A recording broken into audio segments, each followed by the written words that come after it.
Hello and welcome to Compass Global Markets Weekly Update. I'm Tony Boyadjian. Well, the highlight last week in Australia was the November jobs report.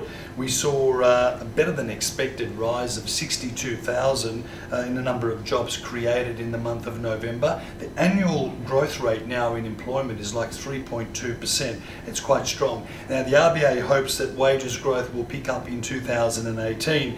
Let's not forget 60% of the nation's gross domestic product is comprised of household consumption, and with wages growth at record lows, house price inflation starting to disappear, the high debt and energy prices that we've seen over the past 12 months unlikely to raise consumers' appetite for spending in the short term.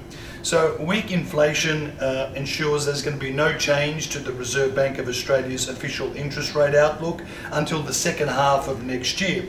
Currently, the market places an 80% chance that rates will rise to 1.75%. They're currently at record lows of 1.5%, that will happen by December 2018.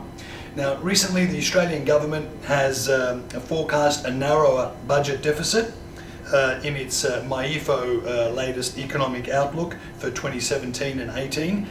They've reduced that deficit from 29.4 billion to 23.6 billion. So the May 2017 budget estimate for 2020-2021 was 606 billion. This latest revision sees it come down to 583 billion. Now, we've seen commodity price rises, namely in Chinese steel prices and iron ore. Iron ore is actually strengthened by 5% overnight. These help support the Aussie dollar, which has seen it move back above 76 US cents. Look, we expect this 75.9 to 77.3 US cent range to prevail over this next few days, over the illiquid and holiday-struck Christmas period. The US Federal Reserve official interest rates, they rose official interest rates for the third time in 2017 by 0.25%. Now we've got US and Australian official interest rates levelled at 1.5%. Now, the market is expecting 3 more US rate rises next year. We're only anticipating 2 in June and December. Now, that would see the Aussie-US yield differential narrow to levels that we haven't seen since the year 2000, when we saw the Australian dollar fall from 66 cents down to 47 US cents, record lows.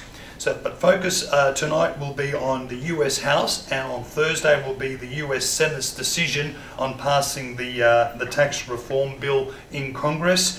Market remains optimistic that this is a done deal. Failure to pass the package will see the huge US dollar sell-off. There's no doubting that. The short-term risk remains that if the market employs this classic buy the rumour, sell the facts scenario, especially if the tax reform details are watered down, if they underwhelm, or just basically perhaps even delayed from happening in the short term.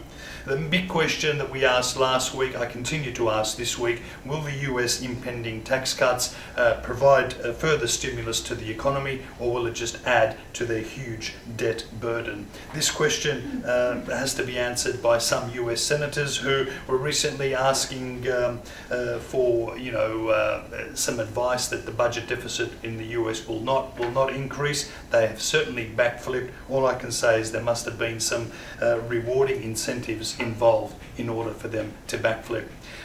This is the final edition of Weekly Currency Market for 2017. Thanks for your attention. We will resume on the 1st of February 2018. From all of us here at Compass, have a Merry Christmas and a safe and happy New Year. Thank you.